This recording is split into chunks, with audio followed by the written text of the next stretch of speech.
If Niccolo Machiavelli were alive today, he wouldn't be writing books. He'd be running empires, silently. He wouldn't tweet, he wouldn't post. He'd be the man behind the scenes, pulling strings so subtle you'd swear it was destiny. Because in a world addicted to visibility, Machiavelli would dominate through invisibility. And today, I'm going to show you exactly how. Not with quotes, with doctrine. 21 psychological rules for total control, based on what Machiavelli would do if he were among us now. Men judge more by the eye than the hand. Control how they see you, and you control what they do. Rule 1. Always let them underestimate you. Machiavelli understood that power is safest when hidden. Today, everyone's in a rush to prove themselves, to flash credentials, to assert dominance, to show they're the smartest person in the room. But Machiavelli wouldn't walk in loud. He'd walk in last. Observe first. Speak when no one expects him to. And say what no one else dared to. And in doing so, he'd control the room without being noticed until it's too late. Let them think you're quiet. Let them think you're harmless. Let them think you're small. Because when they believe you pose no threat, they expose themselves fully. And that's when you strike, from a position they never prepared for. Rule 2. Charm is more dangerous than truth. In a hyper-connected, image-obsessed society, truth doesn't spread, perception does. Machiavelli knew everyone sees what you appear to be. Few experience what you really are. So he wouldn't spend his time proving integrity. He'd spend it building illusion. He'd smile in boardrooms while planting seeds of misdirection. He'd charm enemies, feed them false confidence, and disarm them through likability. That's the art. Not to be good, but to be believed as good. You don't need to be honest. You need to be persuasive. Don't correct how people see you. Exploit it. Let them crown you the hero, while you quietly rewrite the ending. Rule 3. Create ambiguity on purpose. Most people fight to be understood. Machiavelli would do the opposite. He'd leave people guessing. One day cold, the next day generous. Sometimes silent, sometimes intense. Not because he's confused, but because they are. Confusion creates obsession. Obsession creates focus. Focus creates influence. When people can't define it, they study. They analyze every word. They overinterpret silence. They begin to orbit your ambiguity, trying to make sense of what they cannot control. That's the power. You're not just a person anymore. You're a puzzle. And puzzles become fixations. Machiavelli would say, the people you control the most are the ones who think about you the most. So stop over-explaining. Stop clarifying your position. Stop filling every silence. Leave gaps. Speak in riddles. Smile when they ask questions you refuse to answer. Because confusion breeds curiosity, and curiosity becomes gravitational. Rule 4. Control what they see. Hide what you do. In a world where every move is broadcast, Machiavelli would move in shadows. Everyone's building their personal brand, posting updates, sharing progress, showing receipts. But the second people see how you move, they start preparing counter moves. They form alliances. They build narratives. They plant traps in your path. So what would Machiavelli do? He'd keep his output public, his input private. He would appear transparent while hiding his true mechanics. A prince must always be prepared to act against loyalty, against charity, against humanity, against religion, to preserve the state. Translation: appear noble, move ruthlessly. Don't reveal your strategies, don't explain your systems. Don't tell people what you're building until you've already built it. Let them think you're slow. Let them think you're resting. Then pass them by with a silence they never prepared for. Control the feed, guard the factory. Rule 5. Build a mask. Then let it fracture. Machiavelli understood something every manipulator now uses. Perfection is forgettable. Flaws are addictive. So you build a mask, become confident, poised, intelligent, calm, but just once. Let it crack. Reveal a controlled imperfection, a sharp word, a calculated vulnerability, a sudden burst of insight that reveals you're far deeper than they realized. Why? Because people don't obsess over what they already understand. They obsess over what feels just out of reach. Give them 90% of the story, then go silent. They'll chase the other 10% for years.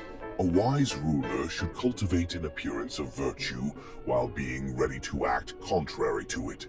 So be the light, then flash the darkness. Let them glimpse the abyss, then close the curtain. You'll become unforgettable. Not because they loved the mask, but because they saw it slip, and now they need to know what's behind it. Rule 6. Say less than necessary. Always. When people talk too much, they reveal their weakness, their need for validation, their fear of being misunderstood, their emotional dependency on clarity. But the one who speaks with precision and stops before explaining too much dominates the room. Machiavelli didn't speak to be understood. He spoke to create distance. He used words like blades, not blankets. In a negotiation, in a disagreement, in a moment of tension, he'd say one sentence, 2 at most. Then let the silence speak louder. And that silence, that's where the fear begins. Why? Because now they project. They start thinking, what does he know? Why isn't he reacting? What's he planning next? You've said nothing, but they've written a novel in their heads. And you're the villain they can't outmaneuver. So what do you say in power? Exactly enough. Not to satisfy, not to impress, just to control the rhythm of thought. Then stop. Let them lean in. Let them guess. Let them sweat. Because mystery, real mystery, is forged in the space between words. Rule 7. Blur the line between threat and ally. In today's world, people are obsessed with knowing where everyone stands, who's on their side, who's against them, who's safe, and who's a threat. Machiavelli would never let them feel that certainty. He'd sit with enemies at dinner, compliment rivals publicly, defend people he privately planned to remove. Why? Because when people think you're dangerous, they prepare for war. But when they think you're neutral, they sleep. And the best time to move is when they're asleep.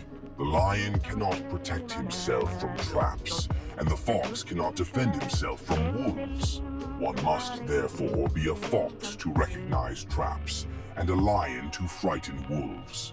You must be both, so you complement your enemy's idea just before you outmaneuver them. You agree with the critic just before replacing them in silence.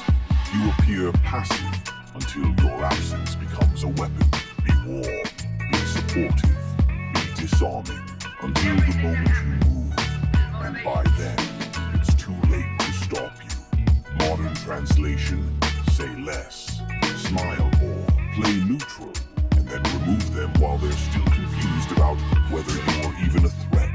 Rule 8, make them feel safe, right before you take power. The easiest way to remove someone is not by fighting them, it's by making them believe you're no threat. You're on their side. You want them to win. Then, when they finally trust you, you move.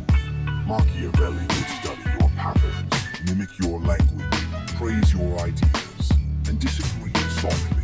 He'd never make you feel like you're losing. He'd make you feel like you're guiding him.